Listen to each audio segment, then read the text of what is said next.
नमस्कार, आपका स्वागत है फटाफट खबरों में। मैं हूं आपके साथ भावना रनौट। आज हम लेकर आए हैं हरियाणा के हर छोटे बड़े शहर की सबसे तेज और ताजा खबरें। तो चैनल को सब्सक्राइब कीजिए और वीडियो को कहां से देख रहे हैं कमेंट बॉक्स में बताएं।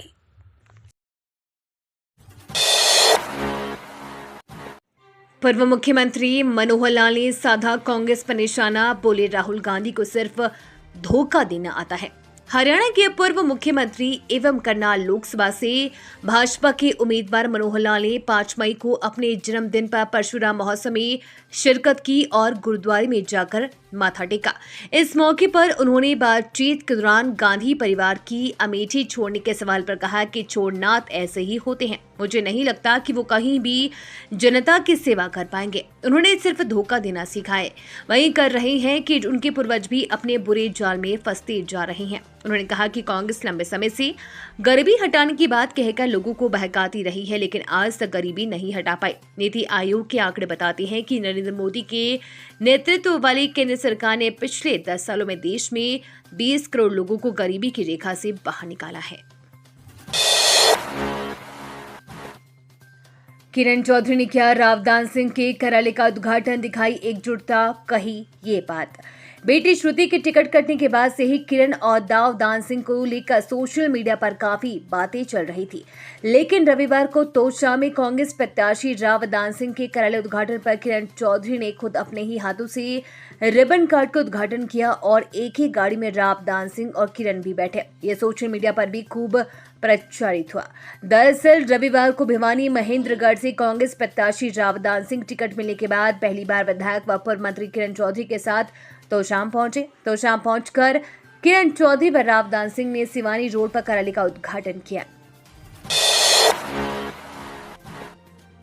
रोक के बावजूद हरियाणा में पराली जला रहे किसान, सरकार ने 8 काश्तकारों पर लगाया जुर्माना। सिर्फ पंजाब ही नहीं बल्कि हरियाणा में भी किसान गेहूं कटाई करने के बाद पराली जलाने से बाज नहीं आ रहे। खासकर पलवल जिले में किसान कुछ ज्यादा ही पराली जला रही हैं।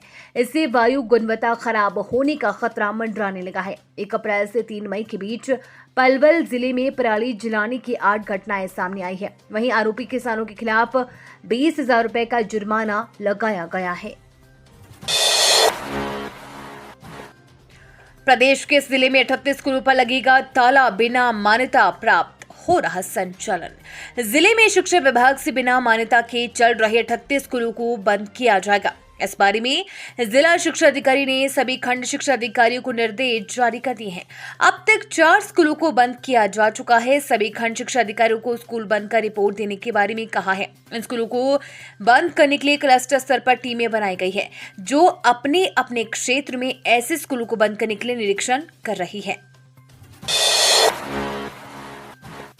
अजय चौटाला ने बबली को बताया पार्टी में बोर्ड। फतेहाबाद में बोले नाकाम कर रहे ना छोड़ रहे निशांत सिंह पर कसा तंज।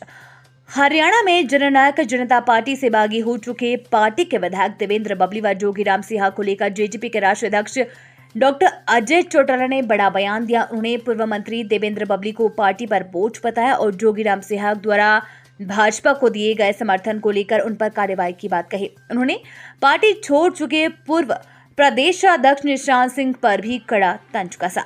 अजय चौटाला रविवार को फतेहाबाद के टोहाना में जसपा प्रत्याशी रमेश खटक के समर्थन में प्रचार के बाद पत्रकारों से बातचीत कर रहे थे। इंग्लैंड में फिर से छाया हरियाणा का बेटा, रोहित अहलावत जीता बोरो काउंसिलर का चुनाव। हरियाणा के झज्जर जिले के गांव धांधलाना निवासी रोहित अहलावत ने इंग्लैंड में एक बार फिर से चुनाव में जीत हासिल कर देश और प्रदेश का नाम रोशन किया है।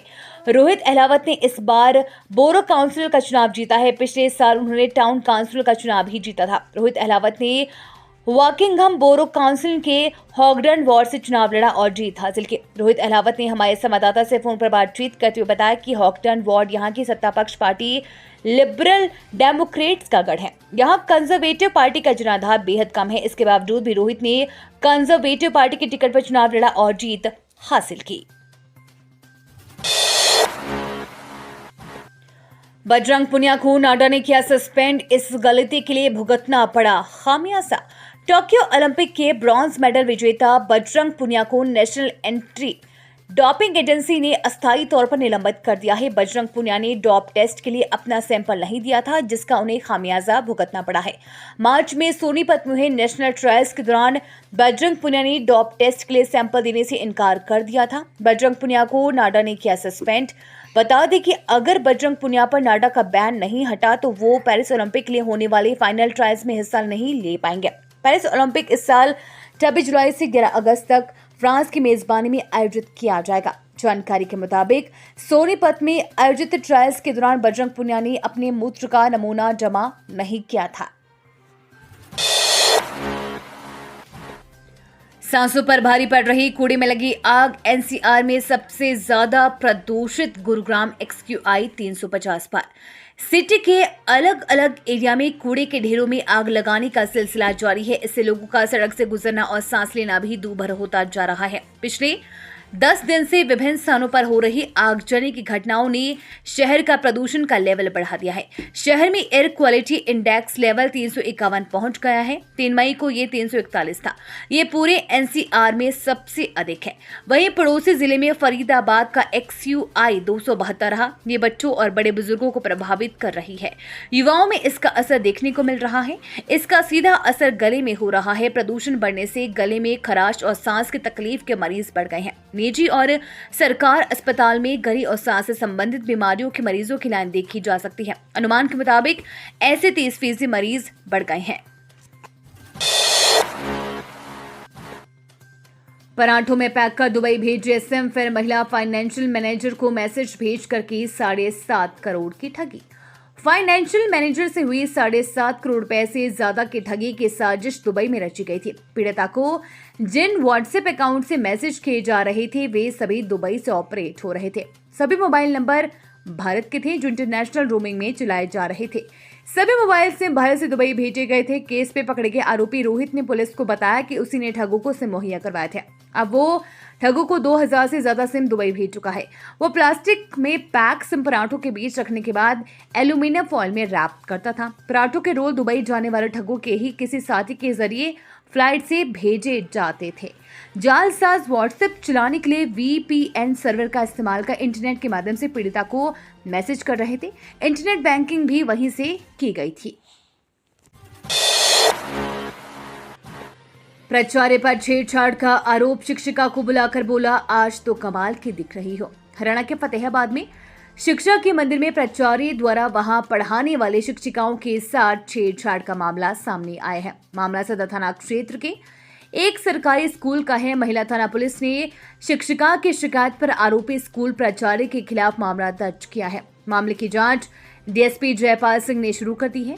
वहीं एक शिक्षिका के सामने आने के बाद अन्य शिक्षिकाओं ने भी आरोप लगाए हैं। सैलरी पड़ती थी कम, हरियाणा पुलिस के ASI ने 5000 रुपए के लिए बेचा ईमान, रिश्वत लेती हुई गिरफ्तार। पारिवारिक झगड़े में एक पक्ष को थाने से जमानत देने के नाम पर पुलिस वाला 5000 रुपए की रिश्वत ले रहा था। एंटी करप्शन ब्यूरो यानी कि ACB को शिकायत मिली, जिसके बाद शनिवार को आरोपी को गिरफ्तार किया गया। ACB ने धौज थाने में तैनात आरोपी ASI के खिलाफ केस दर्ज कर लिया है। धौज निवासी आसिफ ने ACB को शिकायत में बताया कि 16 फरवरी को उनका परिवार में चाचा जुमा के साथ झगड़ा हो गया था। चाचा की शिकायत पर धौज थाने में पुलिस ने 13 लोगों के खिलाफ केस दर्ज कर लिया। कार चालक ने 2 बाइक सवारों को मारी टक्कर, एक युवक की मौत, महिला घायल। हरियाणा के कैथल के गोला चिका क्षेत्र में कैथल चिका रोड पर सुबह एक कार चालक ने ट्रक को गलत साइड से ओवरटेक करते हुए 2 बाइक सवारों को टक्कर मार दी। कार की टक्कर में बिजली बोर्ड कामथली के SSA की मौत हो गई है और उसकी पत्नी घायल हो गई है। पुलिस ने कार चालक के खिलाफ मामला दर्ज कर लिया है। टाटा मोटर कंपनी कैथल में सर्विस एडवाइजर C1 निवासी नवीन शर्मा ने बताया कि रविवार सुबह बिजली बोर्ड कांगथली में SSA उनका 30 वर्षीय भाई दिनेश बाइक पर अपनी पत्नी सोनिया के साथ शॉपिंग करने के लिए चीका जा रहे थे। वो भी उनके साथ एक दूसरी बाइक पर जा रहा था। ये थी आज की फटाफट खबरें। हम मिलेंगे अगले बुलेटिन में, तब तक के लिए धन्यवाद और जय हिंद।